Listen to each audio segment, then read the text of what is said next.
I'm thrilled to be back on this magnificent ship for this historic moment with the amazing men and women of the United States Navy.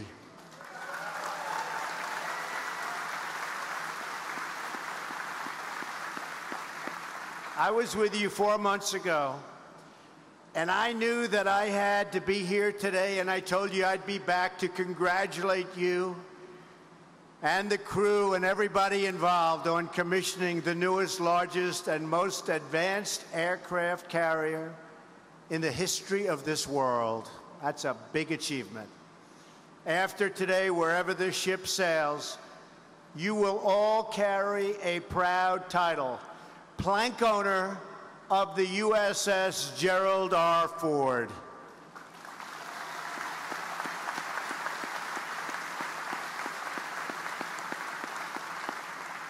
For the rest of your lives, you'll be able to tell your friends and family that you served on the greatest ship in the United States Navy, and in my opinion, on the greatest ship anywhere in the world.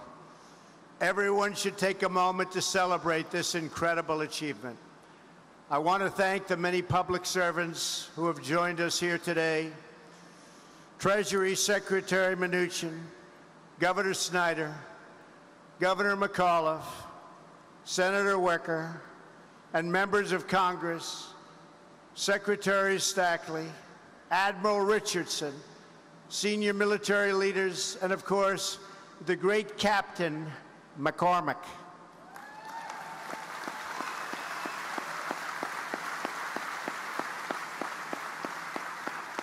Captain, I know you will exemplify integrity at the helm.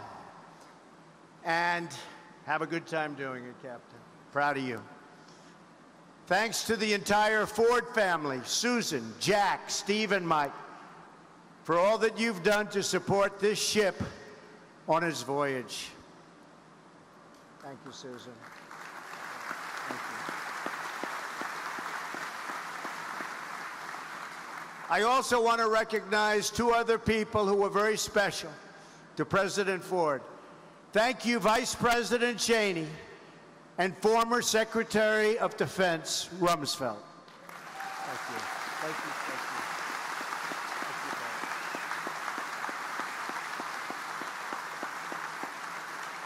Thank you. They look great.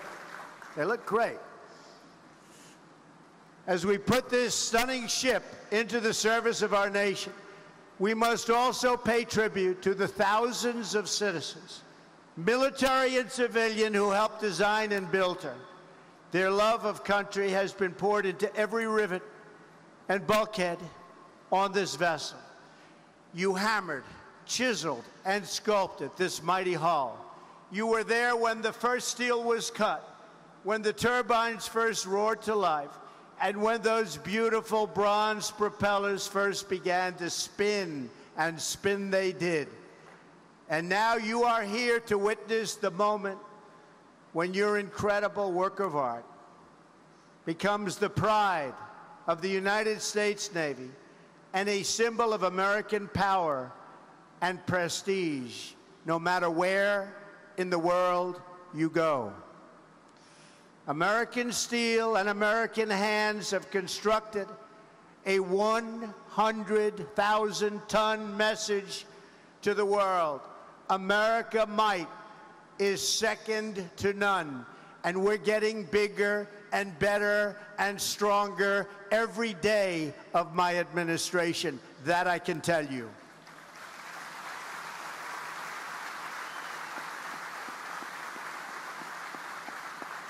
Wherever this vessel cuts through the horizon, our allies will rest easy, and our enemies will shake with fear, because everyone will know that America is coming, and America is coming strong.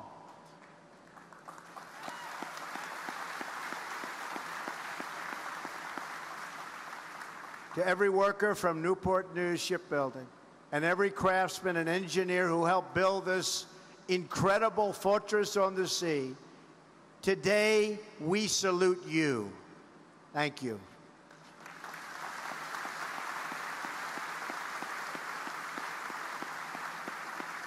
your skill, and your grit build the instruments of war that preserve peace. This ship is the deterrent that keeps us from having to fight in the first place. But this ship also ensures that if a fight does come, it will always end the same way. We will win, win, win. We will never lose. We will win.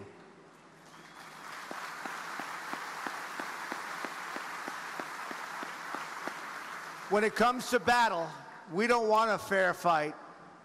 We want just the opposite. We demand victory, and we will have total victory, believe me. Having the best technology and equipment is only one part of the American military dominance. Our true strength is our people. Our greatest weapon is all of you. Our nation endures because we have citizens who love America and who are willing to fight for America.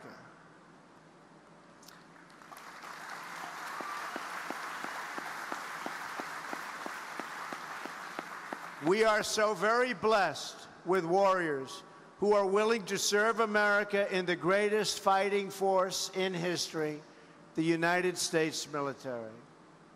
Today, this ship officially begins its role in the noble military history of our great nation.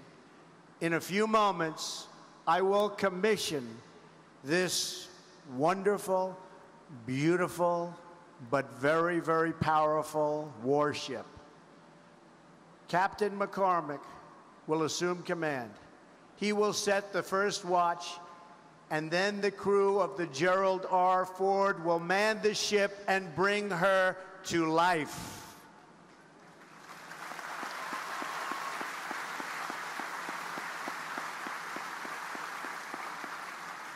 A ship is only as good as the people who serve on it, and the American sailor is the best anywhere in the world. Among you are great welders, radar technicians, machine operators, and pilots. You take pride in your work, and America takes pride in you. We love you. We are proud of you. Thank you.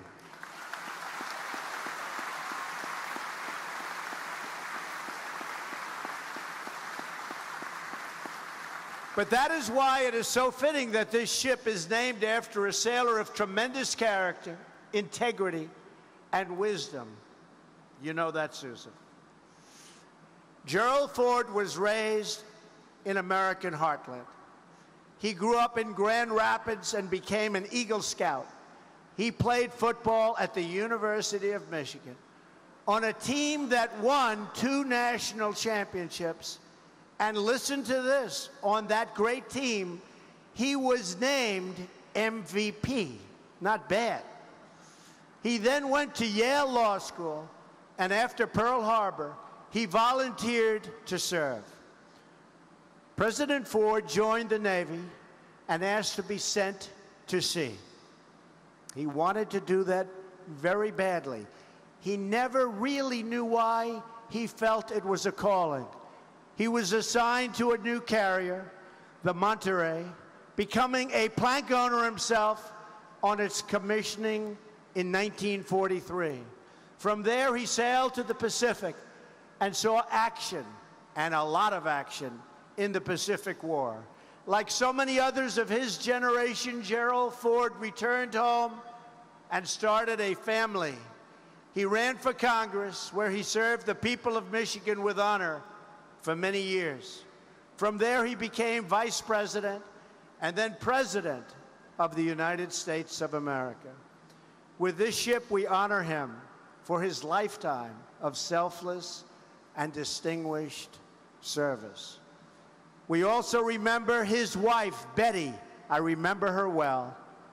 And we honor the bravery she showed in living her life so that her experiences could help others. Susan, she was a great woman, a great woman.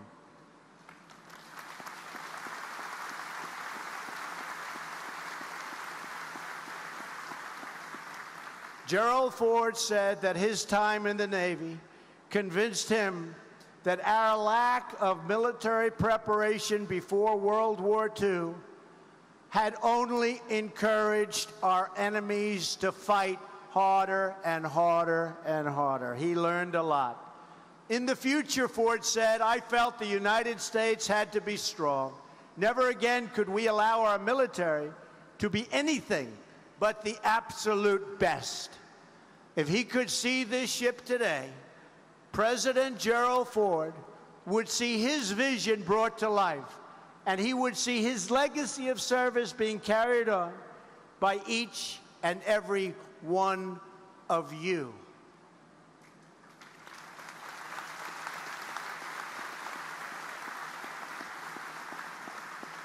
Gerald Ford embodied American values like few others. Love of family, love of freedom, and most of all, love of country. He knew that patriotism is the heartbeat of a nation.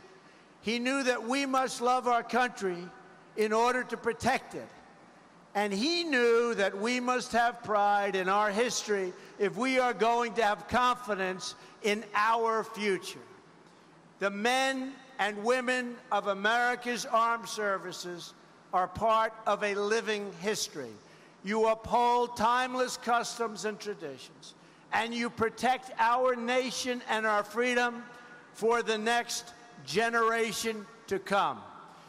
You are fulfilling your duty to this nation, and now it is the job of our government to fulfill its duty to you.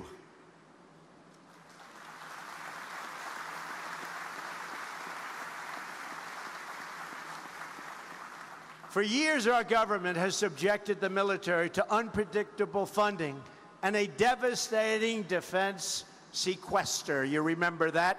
Sequester, not good.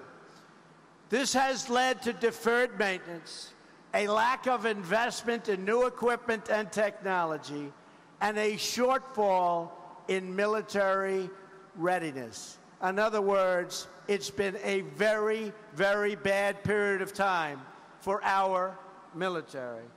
That is why we reached a deal to secure an additional $20 billion for defense this year, and it's going up, and why I asked Congress for another $54 billion for next year. Now we need Congress to do its job and pass the budget that provides for higher, stable, and predictable funding levels for our military needs that our fighting men and women deserve, and you will get.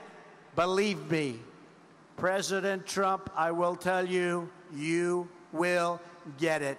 Don't worry about it. But I don't mind getting a little hand, so call that congressman and call that senator and make sure you get it.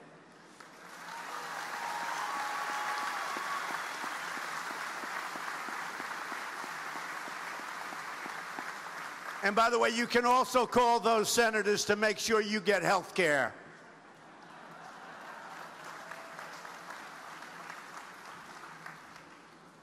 We must end the defense sequester once and for all. We must also reform defense acquisitions to ensure that we are getting the best equipment at the best prices so that our dollars are used only for the best interests of our country and those who serve. We do not want cost overruns. We want the best equipment, but we want it built ahead of schedule, and we want it built under budget.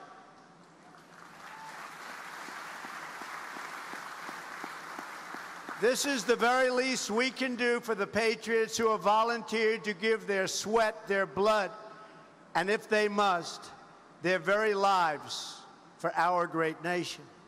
The commissioning of this new American carrier marks the renewal of our commitment to a future of American greatness.